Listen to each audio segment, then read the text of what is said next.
જોશી સાહિત્ય જગત આયોજિત અંતર્ગત મારી સ્વરચિત ગદ્ય રચના લઘુકથા કે જેનું શીર્ષક છે રણ, તે હું રજૂ કરું છું.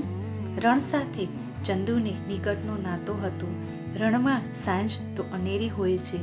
ચોમેર આહલાદક વાતાવરણ છવાઈ જાય છે. એમાં પણ ચંદ્રમાને નિહાળવાની મજા જ કંઈ ઓર છે. ચંદુ હંમેશા ચંદ્રને નિહાળતો રહેતો હતો અને આકાશમાં ઝગમગતા તારલાને જોઈ બોલતો હતો કે મારો છોટું પણ એક દિવસ જરૂર ચમકશે. આ વાતને 2 વર્ષ વીત્યા. નિષ્ફળતા સાંપડ્યા બાદ ત્રીજી વખત સીએની પરીક્ષા આપવા માટે છોટું ખૂબ મહેનત કરતો હતો.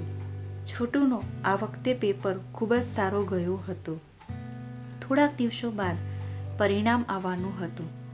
આ વખતે એમને સમણું સાકાર થશે એવું છોટુને લાગી રહ્યું હતું. આ વખતે વરસાદ પાછોતરો પડ્યો હતો.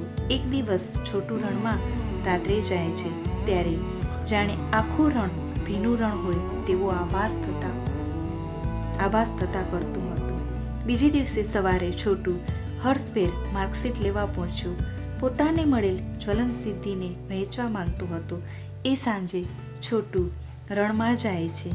એક ક્ષણ આંખો બંધ કરીને પાછી ખોલી આકાશમાં જોયું તો એને એવું લાગ્યું કે એના પિતા એને અંતરિક્ષમાંથી આશીષ આપી રહ્યા હતા.